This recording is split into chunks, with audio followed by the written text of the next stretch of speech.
Noticed anything different? A farm up video where I'm not wearing an overall in a bedroom with a wardrobe. Seen some clothes? Well, at least we have a farm up logo right here, just to show that it's still about farm up. But let's get into the video. What's the name of the medicine you give your chicks? Guys, I never give my chicks medicine. I only give them medicine when they get ill, which is a very rare occurrence. And I know this is something very common with farmers, but they like to give chickens medicine when there's no need. There's a farmer I recently visited.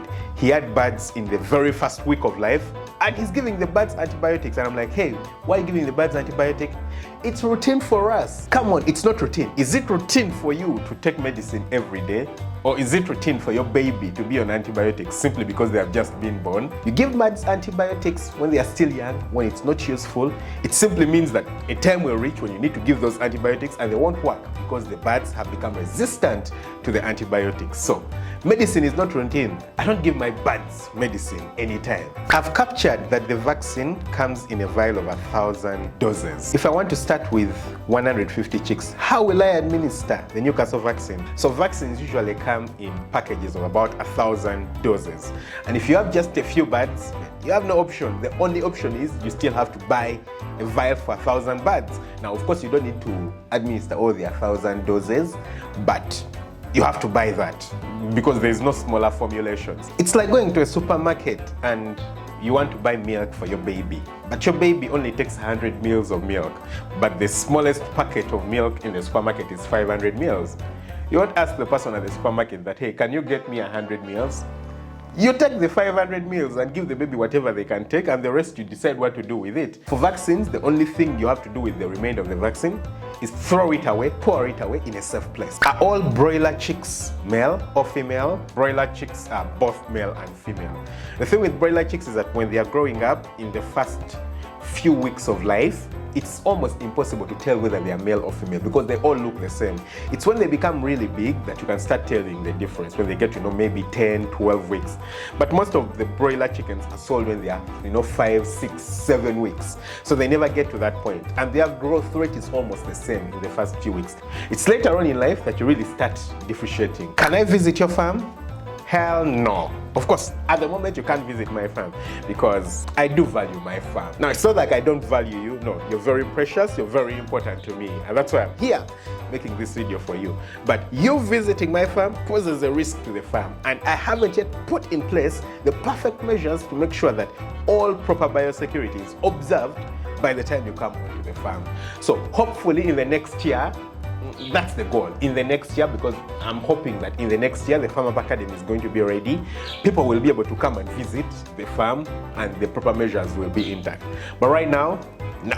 Can we raise both types, layers and broilers? Of course, you can raise both types. There is no limitation on what you can do and what you can't do. But I can advise you that it's not right and it's not good and it's not healthy for your farm to raise both layers and broilers on the same farm. Why? Because you increase the risk, especially for your layers poultry unit. Remember, for layers, you're going to keep these birds for up to 80 weeks. For broilers, you're only doing 6 weeks, cycles of 6 weeks.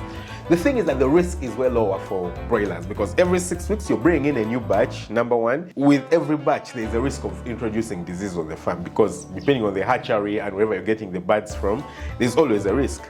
Number two, in case the birds get sick, you can easily sweep them away and bring in a new flock. But if that flock gets infected and infects the layers, then you have your layers that are maybe 17 weeks old that are infected. And maybe their production is not going to be the best, but you're going to keep them up to 80 weeks when they are giving you suboptimal production. So the risk on the farm is very increased if you're using, layers and broilers on the farm. So I don't advise you to raise both layers and broilers on the same farm. If you want to raise both layers and broilers, separate the farms. Completely different places, let the farms be separated. But if you want to keep them on the same farm, no, I totally don't advise for that. How do you know which layers stop laying? It's almost impossible for you to know when a chicken stops laying. Now, there are things that might suggest that a chicken might have stopped laying. For example, if a chicken goes broody, a broody chicken doesn't lay eggs. If a chicken is very sick, most likely it will not lay eggs. But if a chicken looks normal and it has laid an egg before, it's very difficult for you to know that it doesn't lay eggs unless you isolate it and put it alone in a unit and just watch out. Give it food and watch out and see if it's laying eggs. But ideally, the only way is for you to tell whether a chicken has laid eggs or has never laid an egg, using the space between the keel, where the egg passes at the bottom. There's some very thin blades of bone, and if you can place a finger in between, just one finger or no finger in between those blades, then the bird hasn't laid. If you can place 2 fingers or more, then the bird has laid eggs. I hope I've been able to explain this. I think this is something that deserves a video of its own, and I'll make a video about it in the future. I brought someone to debeak my birds, but it seems he didn't do it right. Now the birds have started laying eggs and killing each other. What do you do at this point, since someone told me that if I debeak them, they won't produce eggs anymore?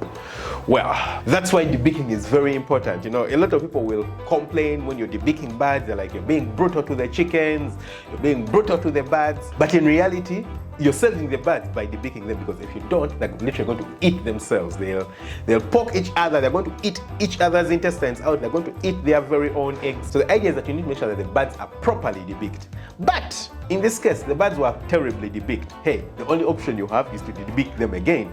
Now, it will certainly affect their production. Their production is going to cut for maybe 2 or 3 weeks. So you're going to get less eggs. They're going to be very stressed. But you have to weigh the risk and the advantage. If you don't debeak them, they're going to literally eat each other to death, and they're going to eat their eggs. If you debeak them, you're going to get a decreased production for some time, but it will pick up again after some time. So, hey, you're going to have to debeak those birds again. Show us the vaccine for infectious coryza. It's a common disease in my area. Well, in my area, we don't vaccinate against infectious coryza, despite the fact that it's quite common. I think it's because, number one, the vaccine is not common around. I rarely see it around. Secondly, it's quite expensive. But infectious coryza can be avoided simply using biosecurity. Infectious coryza is a disease that spreads from one bird to another. So if you minimize or avoid contact between different lots of birds, workers between different lots of birds, and follow all the biosecurity measures in your area, you're not going to get infectious coryza. How do you fight cannibalism? You know what cannibalism is? Cannibalism is when a species eats each other. Yeah, humans who eat humans are cannibals. So when a chicken decides to eat a chicken, the chicken is being a cannibal. And I think the two biggest causes of that are, number one, nutrient imbalance, and number two, not debeaking. If you don't debeak the birds and the birds have proper beaks outside there, remember the way we keep them is that it's quite intensive. These birds will be within a small space, a lot of birds. So if you don't debeak them, it's easy for them to get into contact with each other and start pecking each other. And once they learn the taste of blood, I think blood is nice. They will enjoy the taste of blood, and they're going to always be fasting for blood and more blood and more blood. So the best option is make sure that they don't taste blood. Number two, nutrient imbalance. If the birds are lacking particular proteins especially, they're going to look for them elsewhere. And we know that blood has a lot of proteins in it. And meat has proteins, so why not eat another chicken? Another chicken's meat, it has the proteins that I need. The blood has the proteins that I need. It will eat another chicken. But the third thing is that if the birds are compacted, too many birds in one area, hey, it's inevitable that the birds are literally going to eat each other. I'm a farmer from Ghana and I need support. Please help me. Now, my dear farmer from Ghana, how do I help you? Tell me. I'm listening. I'm waiting. How do I help you? Do chickens lay 2 eggs every day? I get asked this question a lot, and I even don't know where that comes from. Because chickens don't even lay an egg a day. Yeah, I know, that's crazy. But for us who do commercial egg farming, our chickens will produce about 330 eggs a year. Maybe between 330 and 340 eggs a year. Remember, we have 365 days in a year. That means a chicken only lays an egg when it's very efficient, about every 26 hours. So there's certainly no way a chicken will lay 2 eggs a day. It's impossible. It's certainly not possible. So if someone told you that, they lied to you. Chickens lay an egg every 26 to 28 or maybe 30 hours. Please plant moringa and grow super worms.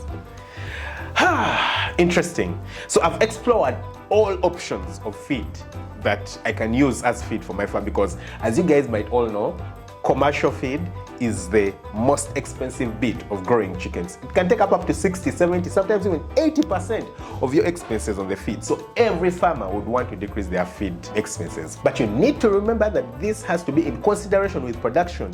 If you're putting your feed cost down to 30%, but then your production is going to drop down to 10%, then it's useless, isn't it? It needs to be in correlation. Well, the feed needs to be able to give you the nutrients you need in order for you to produce enough eggs or to get enough weight from your birds, depending on your goal, of course.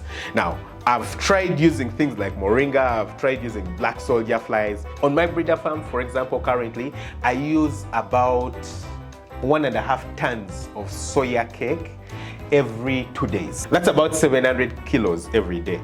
Now that's crazy. Where on earth am I going to get 700 kilos of worms or of black soldier fly every day? Who on earth can raise that? Yeah, it's quite easy to do that for soya cake, for example, because people plant thousands and millions of acres of soya cake every year.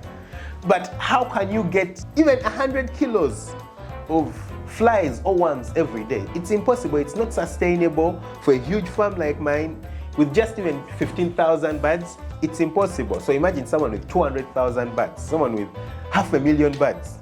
It's certainly not possible. So I know it's a good option, but these options are only possible for people with very few birds. You have 10, 15, maybe 50 birds. You can try such options. When you have huge numbers of birds, it's certainly not feasible. What is the most important ingredient for layers to produce 100% eggs? I don't think there is a very important ingredient. All these ingredients work together for the chicken to produce eggs. And by the way, like I just said, chickens cannot produce 100% eggs. If you have 100 chickens, the best that they can give you is about 96, 97% in terms of production. Simply because I've told you, a chicken produces an egg every 26 hours. If it does it really good. So that means some birds in the cycle, if you just do every 26 hours, some birds on a particular day will not give you an egg. To get 100% eggs, it's impossible. But to get the chickens to produce effectively, it starts from day one. How good the chick mash is, how good the grower's mash is, how good the developer's mash is, how good the layer mash is. Secondly, it's also important how balanced the nutrition is, for the birds. Then also the nutrients. But there's nothing like a more important ingredient. The proteins are necessary, the calcium is necessary, the energy levels are necessary. Everything is necessary, and it needs to be balanced for the chickens to give you what you need. Teach us some farming technique on how to care for farm animals. I thought that's all I do on this channel, isn't it? On this channel, the only thing I do is teach you farming techniques on how to care for animals. I rarely show anything that's not animals. I rarely show crops on this channel. I'm always sharing with you how to raise animals. I hope you've liked this video. Click right here to see a different kind of video from my other channel. I'm going to be taking you around and showing you how I do my work, the behind the scenes of how I run my farming business. I trust you'll enjoy it.